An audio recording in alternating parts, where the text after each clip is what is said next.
Cuenta la historia que un día un niño aprendió, gracias a su padre, a manejar una bicicleta sin los rodines. ¿Todos se ubican con los rodines? Las rueditas, ¿sí?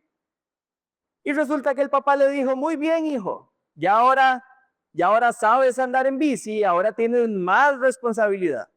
Tienes que andar despacio y bajo ninguna circunstancia sueltes la manivela. Esas fueron las instrucciones del padre. Acto seguido, este niño se dice a sí mismo, bueno, yo ya soy muy grande y yo puedo tomar decisiones porque yo sé andar en bicicleta.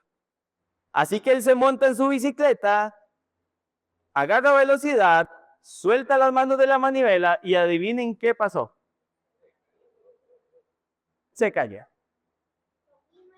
Lo mismo ibas a decir, ¿verdad, Esteban? Se cayó porque no hizo caso a lo que su padre le estaba instruyendo. Y la historia que vemos hoy acá, contada por el apóstol Pablo, que es historia, no es ciencia ficción, esto es algo real que le pasó al pueblo de Israel. Pablo, la razón por la que se lo cuenta a los corintios es para que sirva como ejemplo de personas que escucharon la instrucción de Dios, pero que hicieron caso omiso a la instrucción de Dios y terminaron literalmente cayendo muertos en el desierto. 40 años, cadáver tras cadáver, cayendo en el desierto. Solamente 2 hombres no lo hicieron, Caleb y Josué, porque sí le creyeron al Señor. Y puede que nos impacte lo duro de lo que estoy diciendo, pero precisamente el propósito del texto es advertir a los creyentes acerca de su autosuficiencia espiritual. Y quiero que anote eso. El propósito que vamos a ver esta mañana es que como cristianos seamos advertidos del peligro de la autosuficiencia espiritual. Es precisamente la autosuficiencia lo que nos hace pensar, lo que nos hace creer que podemos hacer lo que queremos, aunque Dios haya dicho lo contrario. Aunque Dios haya instruido lo contrario.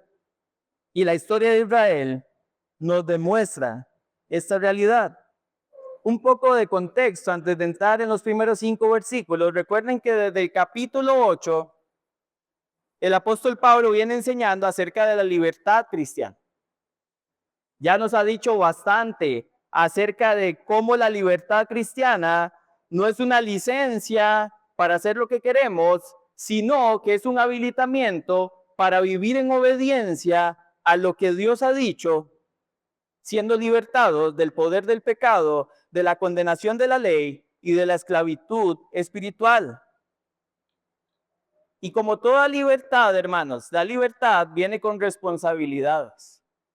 La libertad no es algo literalmente a la libre. Toda persona que es libre en este país, por ejemplo, tiene responsabilidades. No hay un solo ciudadano que no tenga que sujetarse y cumplir sus deberes como ciudadano. Y por eso es que en el capítulo 9, Pablo lo que nos mostró es que él mismo estuvo dispuesto a renunciar, ojo, a sus derechos de apóstol para por amor al evangelio servir a los demás, para poder compartir el evangelio y proclamar el evangelio para que más personas fueran alcanzadas por el poder del evangelio y todo por amor. Y ahora en el capítulo 10, lo que Pablo va a hacer, hermanos, es advertirnos que incluso quienes hemos recibido grandes privilegios espirituales en la vida cristiana, pueden caer si descuidan su comunión con Dios. Y voy a aclarar esto de una vez.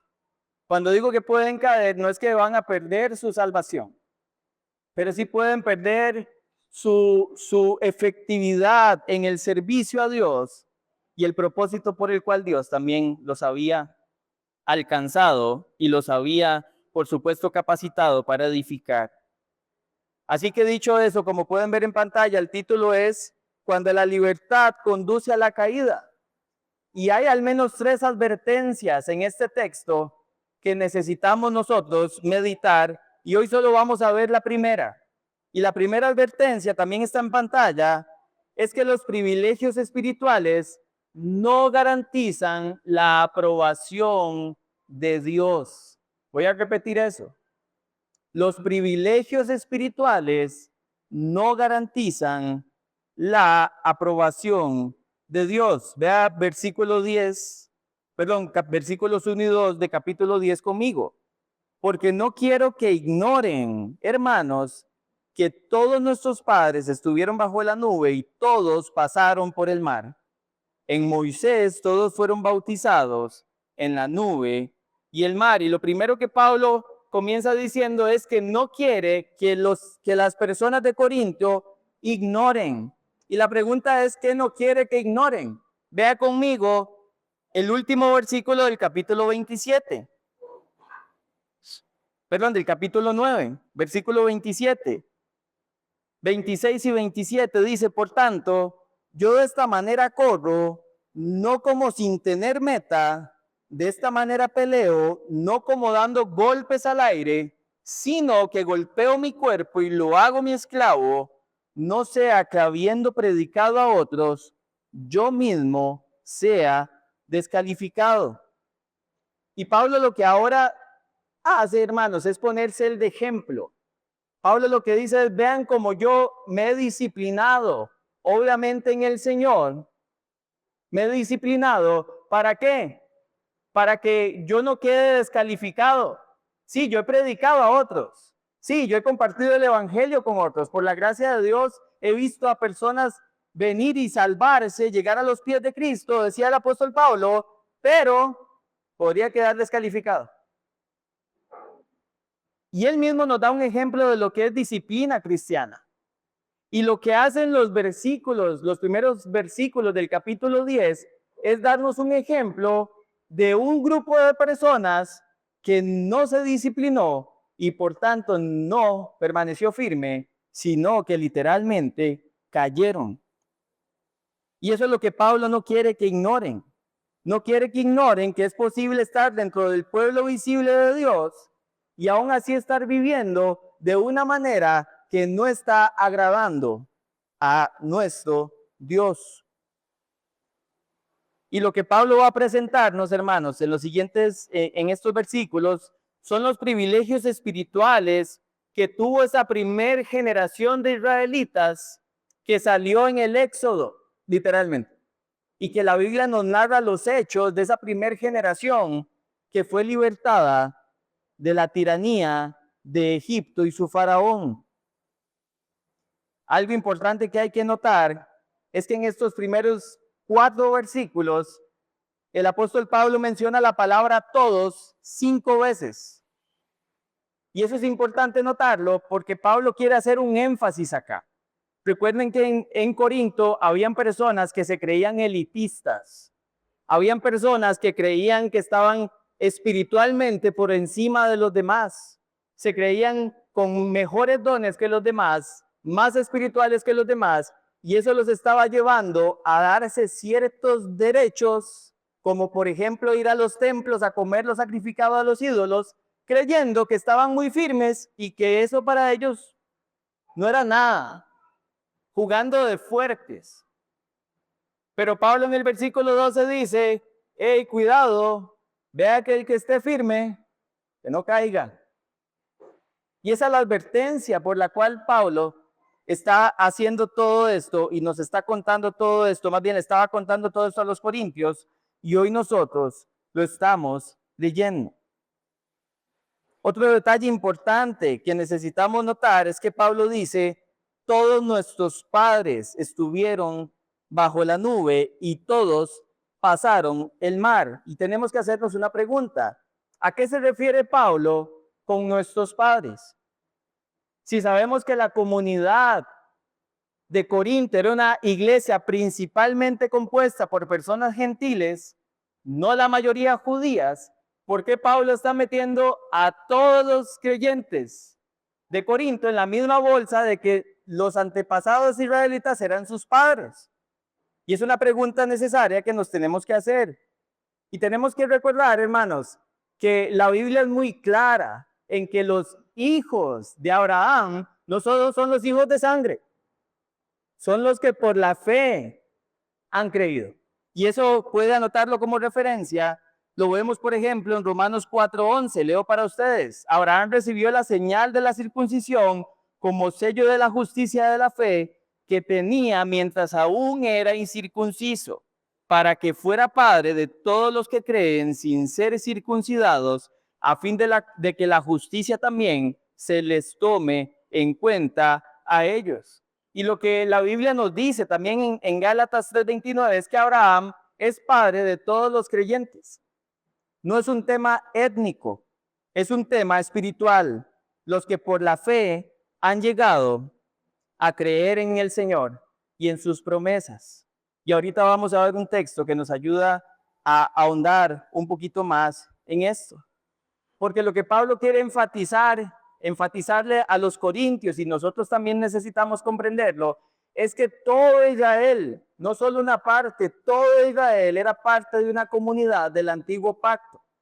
Así como la iglesia de Corintio y nosotros hoy somos una comunidad, pero ahora del nuevo pacto. Y lo que está intentando es hacer un paralelo, ayudándonos a entender por medio de la comparación que se refería a todos y no solamente a algunos, como creían los elitistas de Corinto. Esto lo refuerzo con 1 Corintios 1, versículo 2. Dice a la iglesia de Dios que está en Corinto: a los que han sido santificados en Cristo Jesús, llamados a ser santos. Y si recuerdan la primera enseñanza del capítulo 1, habíamos hablado de que Pablo está hablando de una santificación posicional. Literalmente santificados tiene la idea de que Dios los apartó y los puso en un lugar, los apartó para él. Llamados a ser santos tiene que ver con un concepto que es santificación progresiva. Esos que fueron apartados posicionalmente por Dios, fueron apartados para que progresivamente sean santificados, hechos conformes a la imagen de Dios. Y obviamente los corintios también se veían como una sola comunidad gracias a la obra de Cristo, que fue quien los apartó para sí mismo. Y ahora sí, veamos los primeros dos privilegios que nos presenta el texto. Lo primero que vamos a ver es guía por medio de la presencia de Dios, y también por medio de esa presencia, protección de Dios. Y eso lo vemos en el versículo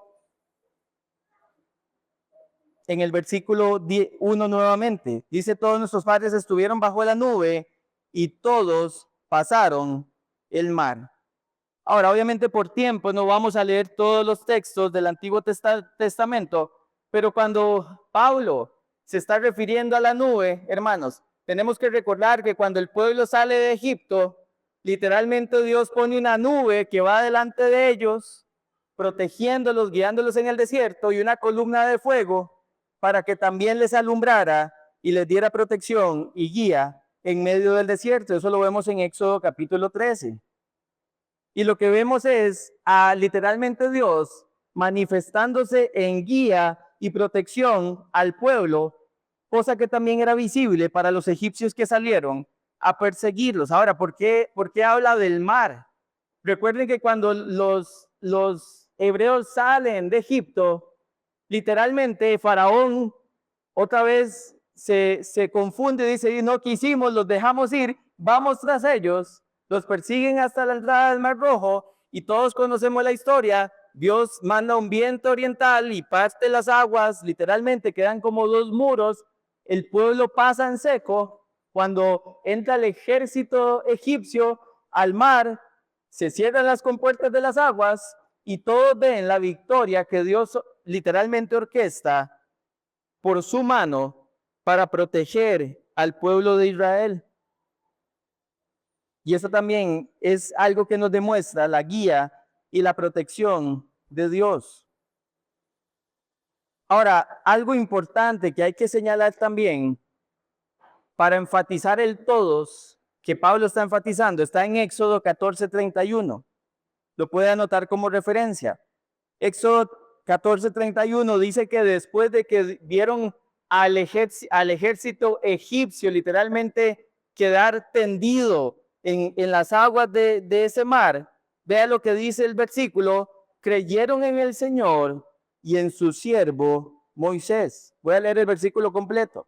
Cuando Israel vio el gran poder que el Señor había usado contra los egipcios, el pueblo temió al Señor y creyeron en el Señor y en Moisés, su siervo. Y si hasta aquí teníamos alguna duda de si los israelitas estaban creyendo o no, aquí ya no nos queda ninguna duda. Ver tal poder dice que creyeron en el Señor y que creyeron en su siervo Moisés. Y por eso el objetivo de Pablo es establecer que esta gran obra de gracia y esta señal de Dios estableció a su pueblo como pueblo. Y todos los israelitas eran parte de eso. No algunos, dice que todos. Y lo enfatiza. Y precisamente de este agua o el mar es que Pablo, hermanos, hace la analogía del bautismo. Vean que el versículo 2 dice, en Moisés todos fueron bautizados en la nube y el mar. Ahora, recordemos que el bautismo en agua no es algo que se practicaba en la antigüedad, no es algo que practicaba el pueblo de Israel bajo el antiguo pacto. Entonces la pregunta es, ¿qué es lo que Pablo quiere lograr al hacernos ver o al hacer una analogía con el bautismo? Y déjeme leer para usted las palabras de John MacArthur, que yo creo que lo deja muy claro y nos ayuda a entender muy bien la intención. Dice, como Pablo explica más tarde en Romanos 6, del 1 al 10, el agua del bautismo es una señal externa de la unión con Cristo en su muerte y resurrección. El agua del bautismo simboliza el bautismo que los creyentes ya han experimentado. Cuando confiamos en Cristo Jesús, somos bautizados en Él, identificados en Él y unidos con Él. Dice literalmente Gálatas 3:27, porque todos los que habéis sido bautizados en Cristo, de Cristo estáis revestidos. Y es esa idea de identificación espiritual más que la de la ceremonia física, la que Pablo se está refiriendo en este mensaje. Y esto es importante. Hay algunas escuelas de interpretación que dicen literalmente que esto es un paralelo con el bautismo, pero hay cosas muy notorias que nos ayudan a ver que no es un paralelo como tal. Primero, cuando dice que fueron guiados por la nube, no tenemos ninguna indicación de que la nube sumergiera a la gente en agua. Segundo, el mar, ellos no quedaron sumergidos en el mar. Lo que dice es que quienes quedaron sumergidos en el mar, ¿quiénes fueron? Los egipcios.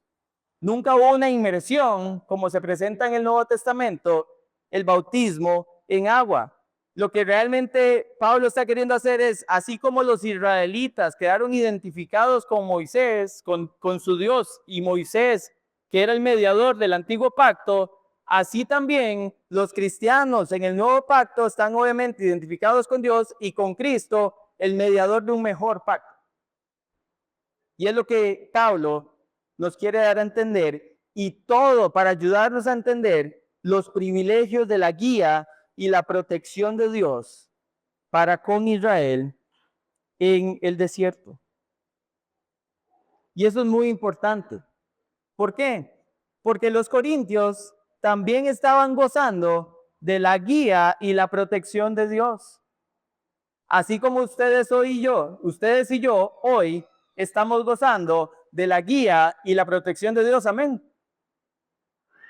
Y para Pablo es muy importante ayudarles a entender que fueron dones, que fueron privilegios que experimentó el pueblo de Israel, que era algo que había sucedido por la gracia de Dios cuando los escogió como pueblo y los sacó de Egipto. Pero Pablo no se queda ahí y nos presenta dos privilegios más. Y están en los versículos 3 y 4. Y los dos privilegios que vamos a ver son provisión y providencia de Dios. Vea conmigo 3 y 4. Todos comieron el mismo alimento espiritual y todos bebieron la misma bebida espiritual, porque bebían de una roca espiritual que los seguía. La roca era Cristo. Y vean que el énfasis en todos continúa. No es algo que Pablo quiere dejar botado en los primeros dos versículos, continúa en versos 3 y 4.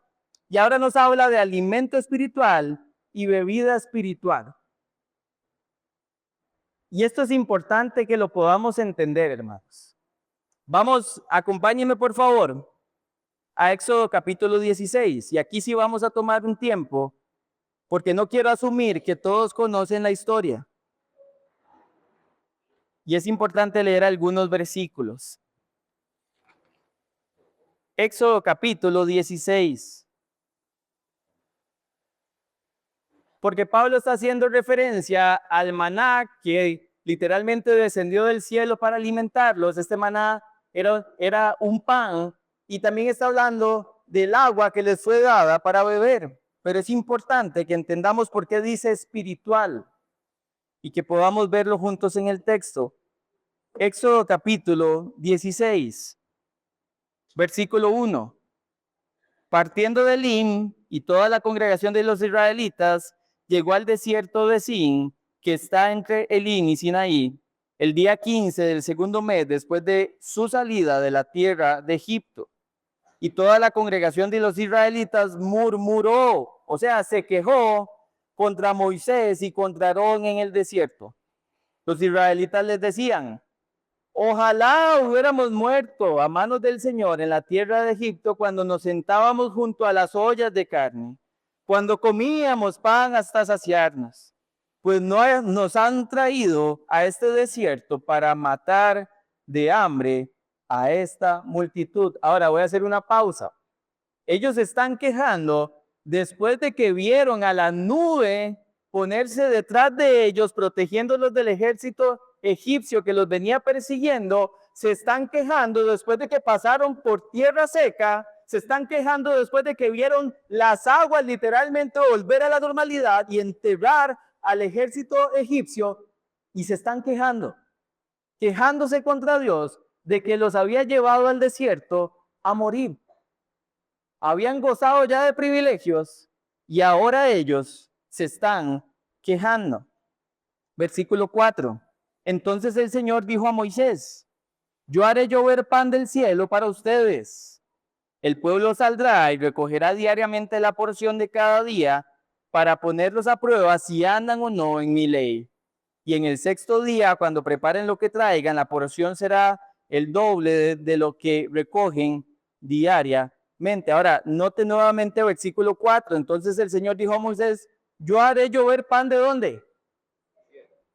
Tenía origen humano. Era algo posible humanamente hablando. Tenía origen espiritual. Y Pablo quiere enfatizar eso. Pablo dice: ese pan venía del cielo. Es un pan que ustedes no produjeron, un pan que ustedes no compraron, un pan que ustedes no podían hacer nada para obtenerlo. Dios se los dio directamente del cielo. Y es lo primero que queremos enfatizar. Ahora vaya conmigo una página después al versículo 17.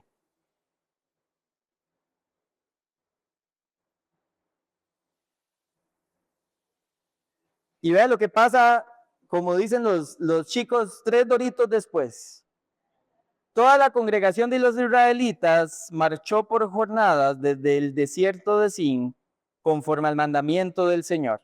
Acamparon en Refidim y no había agua para que el pueblo bebiera. Entonces el pueblo discutió con Moisés y le dijeron: danos agua para beber. ¿Por qué discuten conmigo?, les dijo Moisés.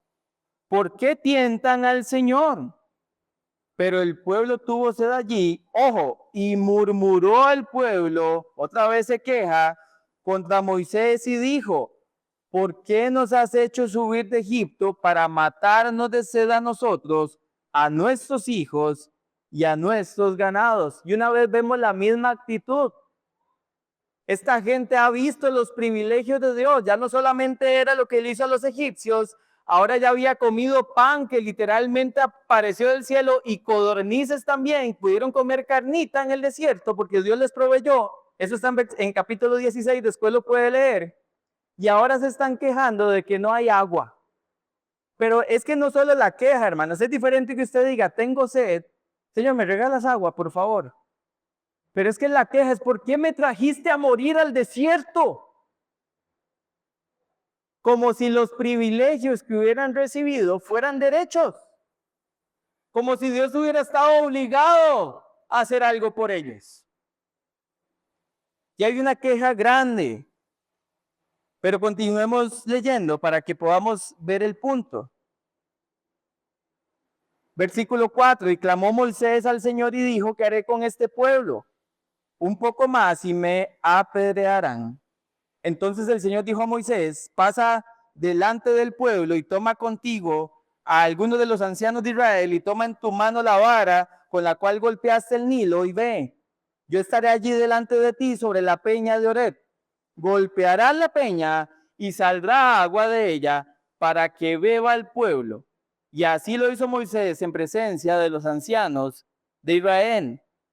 Y puso a aquel lugar el nombre de Masá y Meribá por la contienda de los israelitas y porque tentaron al Señor diciendo, ¿está el Señor entre nosotros o no? Entonces, una vez más, Dios literalmente les da el privilegio de proveerles agua. Pregunta, ¿es humanamente posible golpear una piedra más bien, con un palo, una roca y que salga agua?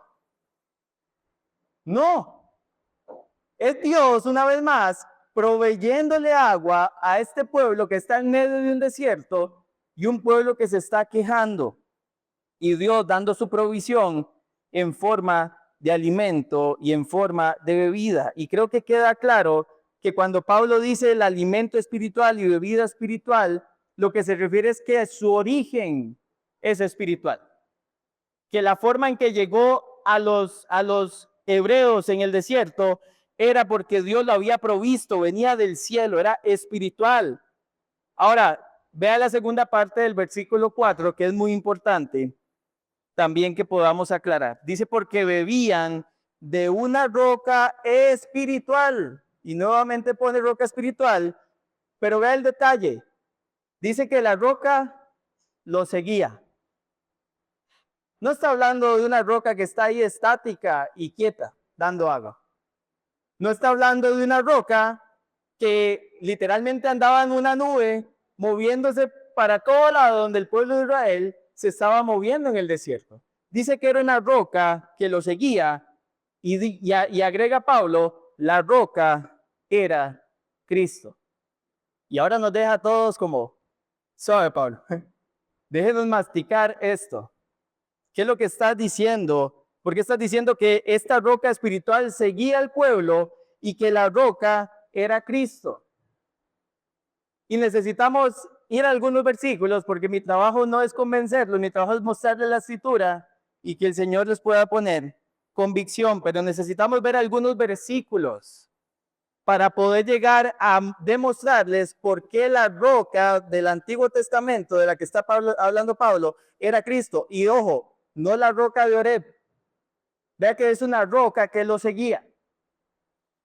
Entonces, acompáñeme primero, por favor, a Éxodo capítulo 14. Porque necesitamos ver si realmente Cristo está en el Éxodo. Porque es lo que Pablo nos está diciendo. Éxodo capítulo 14, versículo 19.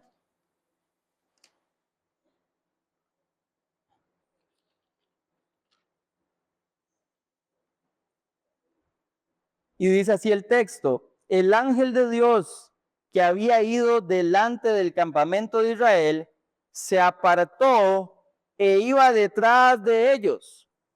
La columna de nube que había ido delante de ellos, se apartó y se les puso detrás y vino a colocarse entre el campamento de Egipto y el campamento de Israel. La nube estaba junto con las tinieblas, sin embargo, de noche alumbraba a Israel y en toda la noche no se acercaron los unos a los otros. Entonces, varias cosas importantes. Vea que comienza diciendo, el ángel de Dios que había ido delante del campamento de Israel. Y luego dice, la columna de nube que había ido delante de ellos. O sea, está diciendo que el ángel de Dios era la columna que iba delante de ellos. La pregunta es, ¿Quién es el ángel de Dios en el Antiguo Testamento? Y todos, ¿verdad? Hemos estudiado en otros estudios bíblicos que era una prefiguración de nuestro Señor Jesucristo, o dicho de otra forma, era una preencarnación de nuestro Señor Jesucristo. Y ahora lo que está haciendo Éxodo es presentándonos que el ángel de Jehová es la nube que va adelante. Pero no se queda ahí. Vaya conmigo un capítulo antes, capítulo 13, versículo 21. Éxodo capítulo 13, versículo 21 y 22. Y dice, y Jehová iba delante de ellos de día en una columna de nube para guiarlos por el camino, y de noche en una columna de fuego para alumbrarles, a fin de que anduviesen de día y de noche. Nunca se apartó de delante del pueblo la columna de nube de día, ni de noche la columna de fuego. Pero vean nuevamente versículo 21. Y Jehová iba delante de ellos de día en columna de nube. Pero capítulo 14 nos acaba de decir que es el ángel de Dios, la nube. ¿A qué se está igualando capítulo 14 el ángel de Dios y la nube? Con Jehová. Y literalmente lo que nos está diciendo el texto de Éxodo es que ese ángel que es la nube, ¿era quién? Jehová. Y está haciendo ver que es Dios. Y por supuesto, ya dijimos que el ángel de Dios o el ángel de Jehová es una identificación del Cristo preencarnado. Una vez visto esto, podemos ir a Deuteronomio capítulo 32, porque literalmente Moisés se va a referir a Dios como la roca. Y el salmista y otros escritores bíblicos se van a referir de la misma forma, y podemos entender por qué entonces Pablo está diciendo que la roca es Cristo. Deuteronomio capítulo 32, versículo 15. Y leo la segunda parte del versículo 15. Entonces abandonó a Dios que lo hizo. Está hablando del pueblo de Israel que abandonó a Dios. Dice, abandonó a Dios que lo hizo y despreció ¿a quién? A la roca de su salvación. Vea conmigo versículo 18. Despreciaste a la que te engendró y olvidaste al Dios que te dio a luz. Y ahora lo que literalmente nos está mostrando Moisés es que ese Dios, que era el ángel de Dios, que era la nube que iba delante de ellos, era la roca de Israel, en quien literalmente ese pueblo había sido no solamente construido, sino que estaba siendo sostenido y sustentado por el Señor. Porque era Dios mismo la roca. Vaya conmigo al Salmo 78.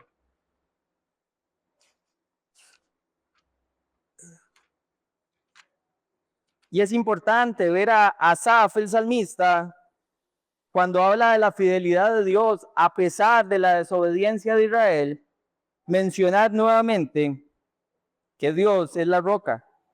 Salmo 78, y vamos a leer los versículos 14 al 25 para que veamos que es un contexto igual al que estamos viendo en Éxodo. Versículos 14 al 25. Dice, después los guió de día con la nube y toda la noche con un resplandor de fuego. Partió las rocas en el desierto y les dio agua tan abundante como en las profundidades del océano.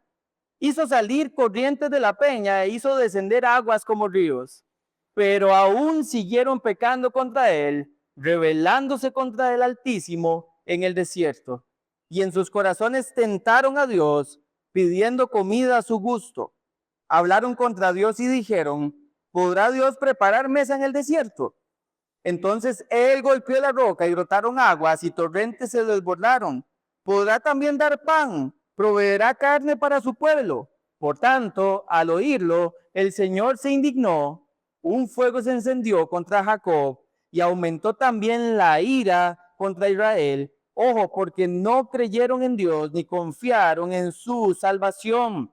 Sin embargo, dio órdenes a las nubes arriba y abrió las puertas de los cielos, hizo llover sobre ellos maná para comer y les dio comida del cielo. Pan de ángeles comió el hombre, Dios les mandó comida hasta saciarlos. Y nos está relatando una vez más lo que acabamos de ver, y vaya conmigo al versículo 34 y 35 para que vean lo que el salmista dice en el mismo contexto. Versículo 34, cuando los hería de muerte, entonces lo buscaban, ¿quiénes? Los israelitas a Dios. Y se volvían y buscaban con diligencia a Dios, se acordaban de que Dios era su ¿qué?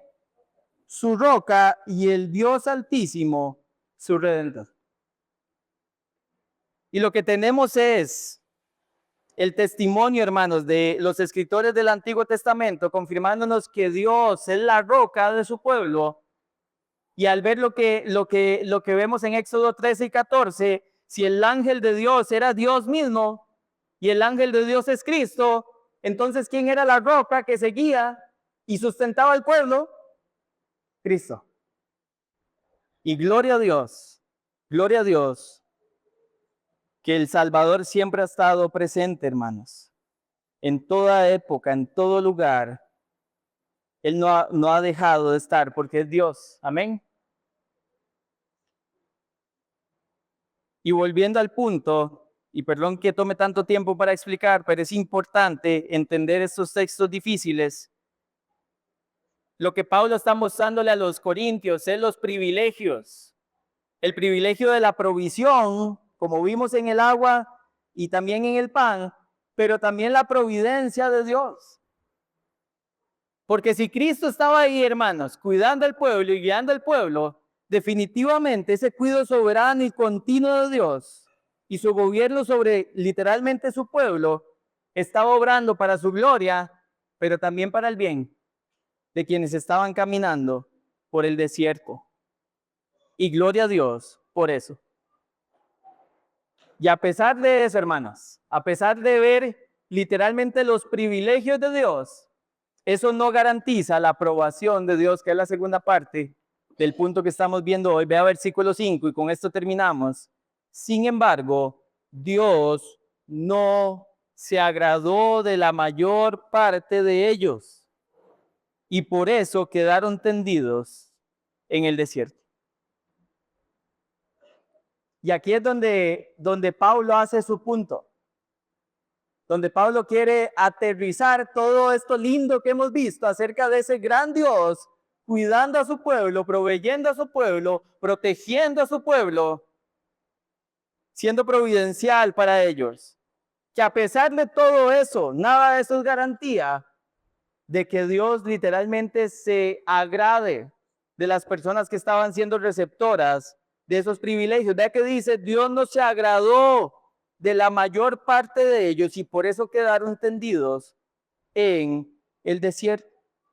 Y lo pueden anotar como referencia. Pablo está hablando no solo de los múltiples eventos donde vemos a Dios vez tras vez eliminando personas de su pueblo, sino en Números 13 y 14, donde podemos ver literalmente cómo después de que los 2 espías vuelven de dar el informe de la tierra prometida, todo el pueblo desfallece y se atemoriza y vuelve a quejarse y a murmurar contra Dios y decir, ¿por qué nos trajiste al desierto para morir?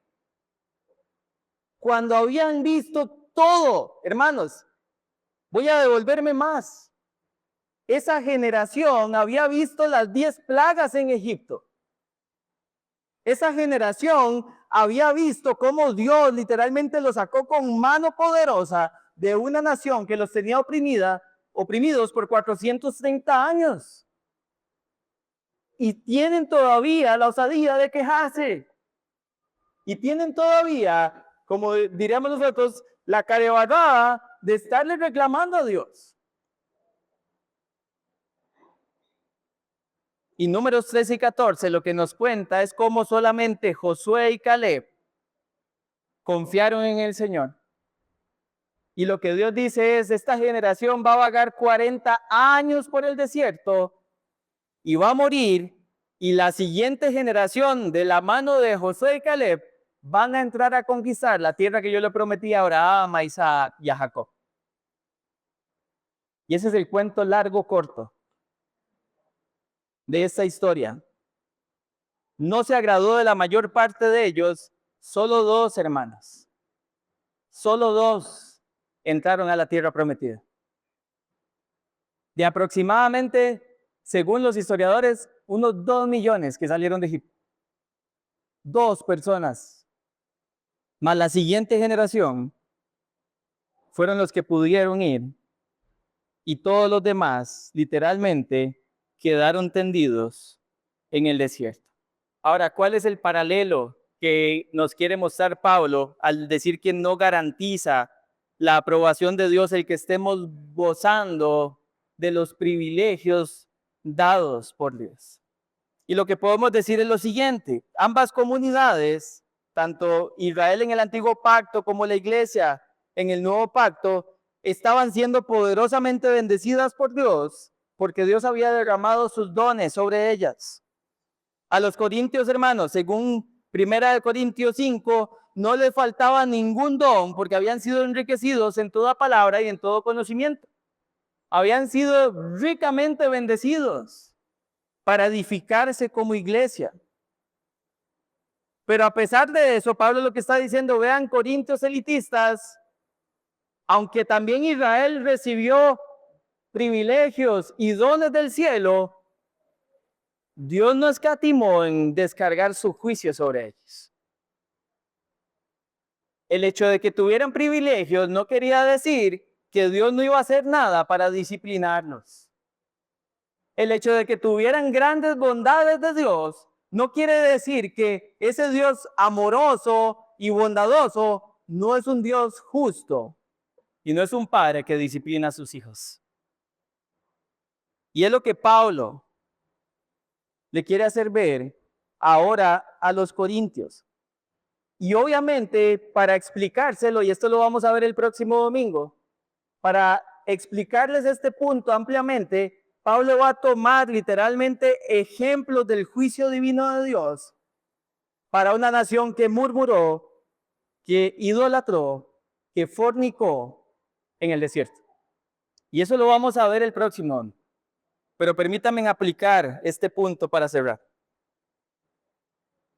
Lo primero que tenemos que aprender de este texto, familia, y de ver literalmente a un Dios que da privilegios espirituales, pero que no garantizan su aprobación para con nosotros, lo primero que tenemos que hacer es alabar a Dios porque tenemos un gran Dios. Este Dios que usted y yo tenemos es un Dios que guía, y así como guió a Israel, lo sigue haciendo hoy. Dejó a su Espíritu Santo para que todo creyente literalmente tenga la bendición de que el Espíritu Santo more en él, para que el Espíritu Santo lo guíe a toda verdad, para que le dé discernimiento, para que le dé sabiduría para vivir bien la vida como Dios espera que la vivamos como hijos e hijas. Y eso es una gran bendición. Tenemos un gran Dios que sigue dando guía, pero también es un Dios que sigue protegiendo a los suyos. Usted se pone a pensar, bueno, y no quiero perturbarlo con lo que yo pienso, pero usted se ha puesto a pensar la cantidad de veces que usted está esperando en la acera y que pasan cientos de vehículos y que a ninguno de esos vehículos se le quiebra una llanta para venirse para contra usted. ¿Usted cree que eso es simplemente porque todos los choferes de este país son súper preventivos? Y entonces, como son súper preventivos y le hacen todo el mantenimiento preventivo al vehículo, a usted no le pasa nada. Su Señor lo sigue protegiendo. En eso y muchísimas cosas más. ¿Le ha faltado alimento en la mesa? Aunque sea arrocito. Su Dios le sigue proveyendo su necesidad. Mateo 6:33 dice: busquen primeramente el reino de Dios y su justicia, y estas cosas, alimento y vestido en el contexto, les van a ser añadidas. Y Dios sigue cuidando de su pueblo, proveyendo. Él sigue controlando, orquestando todo como soberano para hacer todas las cosas para su gloria y para el bien de quienes le aman. Ese Dios grande que vemos en el desierto guiando al pueblo es el mismo Dios grande que usted y yo tenemos, no ha cambiado. Dice Malaquías que es el mismo. Dice Santiago que no cambia porque Él sigue, Él es Dios. Si cambiara, entonces búsquese otro Dios, porque no podríamos confiar en Él. No sería digno de confianza si está cambiando su carácter y cambiando de parecer constantemente, pero ese no es el Dios de la Biblia. Es un Dios grande. Y una de las cosas que debemos hacer por implicación es alabarlo. Pero la segunda aplicación, hermanas, es que nos debería dar miedo. Sí, escuche bien lo que estoy diciendo. Nos debería dar terror ver todos los privilegios que Dios tiene para con nosotros y seguir viviendo nuestra vida pecando como nos da la gana. Debería darnos terror. Porque nuestro Dios, hermanos, no es un Dios que tolera el pecado. No vamos a llegar todavía ahí, pero 1 Corintios 11 claramente dice que por precisamente el comportamiento de personas que tomaban indignamente la cena del Señor, dice que algunos ya estaban dormidos y no es que se fueron a echar una siestita ahí en la casa donde se reunían. Estaban muertos. Porque tomaron en poco, creyeron que los privilegios de Dios eran derechos que les permitían seguir viendo a Dios hacer y hacer y hacer, y ellos vivir como les venía en gana. Pero Dios no cambia. Si el Dios del Antiguo Testamento es el mismo del Nuevo Testamento, ¿acaso ha cambiado su carácter? ¿Acaso ha cambiado en algo sus demandas? No, es que el del Antiguo era castigador y el del Nuevo es gracia, hermano. Yo no sé dónde le vendieron ese cuento, a mí también me lo vendieron en otro lugar. Sepa, eso no es bíblico, es el mismo Dios. No ha cambiado. Y debería darnos miedo ver tanto privilegio y bendición y estar viviendo vidas entregadas al pecado. Vidas que no les importa vivir para sí mismos. Y déjeme darle algunos ejemplos de privilegios que tenemos. Por ejemplo, domingo a domingo tenemos la bendición de escuchar expositivamente la palabra de Dios.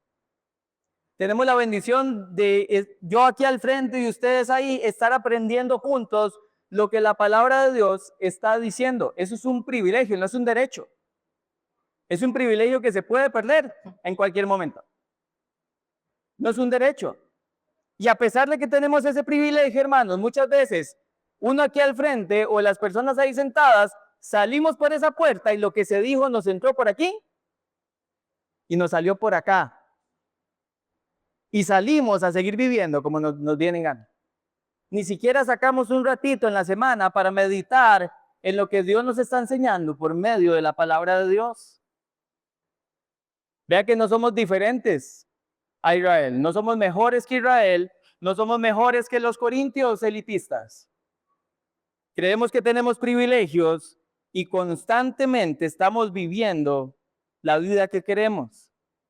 Otro privilegio, tenemos el privilegio de que el Espíritu Santo mora en nosotros y el Espíritu Santo nos redarguye de pecado y muchas veces ¿qué hacemos? Apagamos esa voz interna y seguimos con nuestro plan. Y seguimos dando tumbos hacia lo que queremos. Y se nos olvida que no es un derecho el Espíritu Santo, es un privilegio, es por gracia. Pero seguimos haciendo lo que nos viene en gana.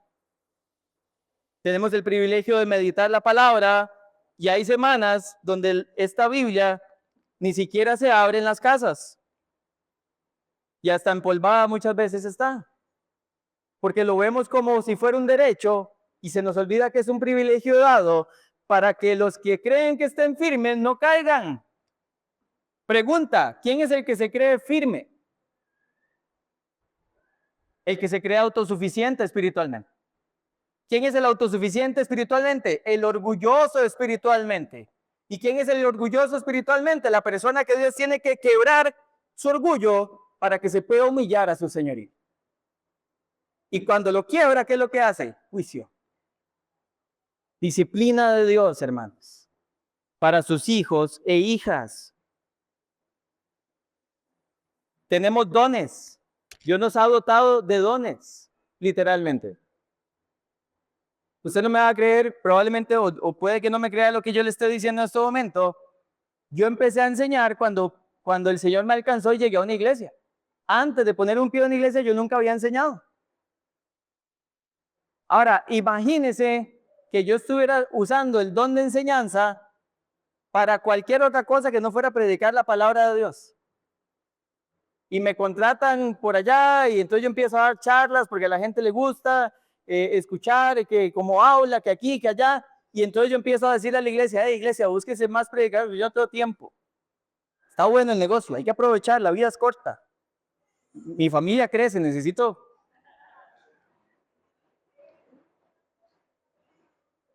Y se nos olvida que el don es un privilegio para servir al Señor. Pero muchas veces estamos más enfocados en usar los dones que Dios nos ha dado para ir a hacer plata allá afuera, para hacer una carrera profesional allá afuera, y ni siquiera los usamos para edificar el cuerpo de Cristo. Cuidado, cuidado con usar los privilegios, pensando que Dios se está agradando de nosotros cuando probablemente los estamos desperdiciando porque se nos olvida que son eso, un privilegio. Y no menos importante ni menos grave, usamos la libertad para nuestros beneficios y deleites, pero no para la gloria de Dios. ¿Sabe cómo termina el capítulo 10, versículo 31? Y todo lo que hagan, sea que coman, que beban, que hagan cualquier otra cosa, háganlo para la gloria de Dios. Así es como va a terminar este gran capítulo que estamos estudiando. Pero ¿qué es lo que pasa? Nosotros preferimos deleitarnos a nosotros mismos, beneficiarnos a nosotros mismos y no darle gloria al nombre de Dios. Y se nos olvida que lo que tenemos es por gracia, por tanto es un privilegio, no un derecho. Y al usarlo solo para nuestro beneficio y deleite, estamos jugando con fuego, hermanos. Pablo en el versículo 6 dice, estas cosas, estas que acabamos de ver hoy, se escribieron como ejemplo para ustedes y para mí. ¿Usted ha escuchado el dicho que nadie escarmienta por cabeza ajena? Es mentira. El dicho de que nadie escarmienta por cabeza ajena es falso. Nos han mentido toda la vida. Pablo dice que este es el ejemplo de Israel y que nos tiene que servir a nosotros como ¿qué? Como ejemplo para no hacer lo mismo. Quiere decir que sí se puede escarmientar por cabeza ajena. Lo que pasa es que nosotros, con esa excusa, es que de ahí no decir, yo soy muy jupón y tenía que pasarlo yo mismo. Y Dios dice, puedes escarmentar por cabeza ajena porque te dejé ejemplo. Te dejé ejemplo para que puedas hacer eso. Y la pregunta final que tenemos que hacernos es, ¿estamos agradando a Dios con nuestra vida? ¿Realmente estamos viendo cómo todos esos privilegios están siendo utilizados para glorificar el nombre de Dios? Y termino con la advertencia con la que comencé. No te confíes por estar dentro del pueblo visible de Dios. Asegúrate de estar unido a Cristo por la fe viva y obediente. Hermano, la salvación no se pierde. Gracias a Dios. La perderíamos todos los días, y a todo segundo. Pero la salvación sí se evidencia. La salvación se evidencia. No es una salvación muerta que se ve en una vida totalmente entregada al pecado. Es una fe viva y obediente. Quien dice que tiene fe, muéstrela por sus obras, dice Santiago.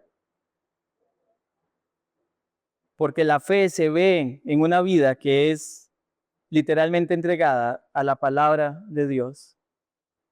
Y yo sé que este es un mensaje duro, sé que el propósito es advertir contra la autosuficiencia espiritual, pero hermano, por favor vayas esta semana meditando en eso. ¿Cómo está usted viendo los privilegios de Dios? ¿Cómo está usando usted y cómo estoy usando yo los privilegios de Dios? ¿Y qué concepto de Dios tenemos? Porque si creemos que el Dios que castigó a Israel en el desierto, no puede disciplinarnos a nosotros como hijos. Estamos en un grave problema teológico y tenemos que corregir nuestra teología y ver lo que la Biblia dice, creer lo que la Biblia dice, salir a vivir lo que la palabra dice.